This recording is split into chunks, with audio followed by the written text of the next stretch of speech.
aadan maxamed ciise aadan gaadaale oo isagu ka mid ah musharaxiinta u tartamaysa xilka madaxtinimo ee dowlad goboleedka Puntland ayaa maalmahanba waxa uu si weyn u waday ololihiisa ku aadan tartanka doorashada isagoo kulamo gooni ah la qaadanayay qaybaha kala duwan ee bulshada ku dhaqan magaalada Garowe. aadan maxamed ciise oo maalmahani kulamo la qaadanayay odayaasha iyo waliba waxgaradka ayaa waxa uu TV-ga Universal uga warbixiyay waxyaabihii ugu muhiimsanaa ay isla soo qaadeen iyo waliba wixii isla garteen isaga iyo waliba waxgaradka gobolka Nugaal. aadan maxamed ciise oo la weydiiyay xilligani waxa kalifaya inuu amniga diiradda saaro iyo waliba cabsi hadii ay jirto ku kalifaysa ayaa waxa uu sheegay inaanu wax cabsi ah ka qabin amaanka caasimadda hase ahaatee waxa uu sheegay in isagu uu kamid yahay dadka martida loo yahay misana u tartamaya xilka madaxtinimo ee dowlad goboleedka Puntland. aad baad u mahadsantahay walaal. waxa uu ku saabsan yahay barnaamijkii aan qabtay shalay iyo midka aan maanta qabanay oo ahaa labaduba in aan marti qaaday beelaha gobolka Nugaal qaybo ka mid ah odayaashooda isimadooda nabadoonadooda culamaa diinkooda bacmusharigooda waxgaradkooda xildhibaanadooda qaar ka mid ah intaas oo aan ula dan lahayn arrinkaas oo aan ula dan lahayn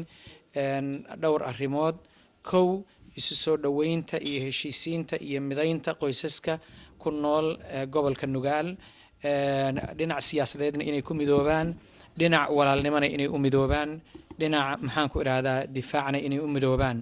waxaa laba ahaa iyadana dhinaca ammaanka in aad iyo aad looga shaqeeyo oo gaar ahaan goboladan dadka gobolkan ku nool maadaama ay tahay magaalada Garowe magaalada caasimadda ahayd si gaar ahaaneedna meesha ay doorashadu ka dhici doonto xil gaari inuu ka saaran yahay nabadgelyada oo kow iyagu dhexdooda ay nabadgelyo ka ahaato dadka shacabka iyo dhinacooda ay ku dadaalaan laba dadka kale oo banaanka ka imanaya inay nabadgeliyaan saddex inay aad iyo aad ugu diyaar garoobaan waqtiga doorashooyinku ay dhacayaan oo markaas ay noqoto magaalada nabadgelyo taama iyo soo dhaweyn dadka banaanka ka imanaya la soo dhaweeyo iyo dhiirigelin doorashooyinka dhacaya loo dhiirigeliyo inay u dhacaan si habsamiya si cadaalada si nabadgelyo ah si maxaan ku raada professional ah marka taasina waxay ahayd arrin kale oo aanu ka hadlaynay waxaana si wanaag noqotay inaanu dhammaantood shirarkaas oo dhan aanu wax wanaagsan ka gaaray oo aad iyo aad la isugu afgartay waxaan intaa ku darayaa barnaamijtaas inaan sii wadi doono oo qaybaha kala duwan ee beelaha waddanka degan aan iyadana ma arkaysaa ilaa aanu ka gaaro intii aan gaari karno aanu gaaro marka arrintaasi siyaabahaas ay ku saabsanayd waxyaabahaasna waa damacsanna mudane waxaa ku jirtay waxyaabihii aad ka wada hadasheen xubnaha amaba odayaasha aad wada kulmayseen dhinaca ammaanka maxay tahay cabsida gaar ahaaneed oo dhinaca ammaanka aad adiga xoog u saarayso anigu cabsi gaar ahaaneed hadda igu gaarihi ma jirto laakiin xil gaara iga saaran maadaama anigu aan ka mid ahay dadka gobolka u dhashay dhinaca labaadna aan ka mid ahay dadka murashaxiinta oo arrintaas iyagu haddana sida gaarka ay u taabanayso marka anigu waxay ila tahay dadka wax marti gelinaya baan ku jiraa marka dee xil gaara baa isii saaran dadka gobolka degan oo anigu aan ka imidna sii saaran marka inaan arrintaa aad ugu dadaalo runtii waxay ila tahay inay tahay waajib isaaran baqdin siyaada ana sidaas aan u qabaa laakiin mid shakhsiya iyo mid يعني cabsi gaar ahaaneed ma qabo waxaan se qabaadee waxaan qofkii dadkii loo martida ahaa baan ku jiraa dhinaca labaadna dadkii sharaxnaa baan ku jiraa marka dhinac walba nabadgelyadu aad iyo aad bay ii taabanaysaa in nabadgelyada aad iyo aad loogu dadaalo waxaan ku weydiiyey mudane ololahaaga amaba kambaynkaaga ma wuxuu ku ekaan doonaa oo kaliya gobolka Nugaal mise inta laga gaarayo doorashada safar kala duwan ayaad ku bixin doontaa gobolada dalka gobolada qaybo kamid ah already waan soo maray kuwa kalena waa niyeysanahay laakiin hadda halkan tafaasiisheeda kuma sheegi karo meelaha aan mari doono iyo say noqon doonaan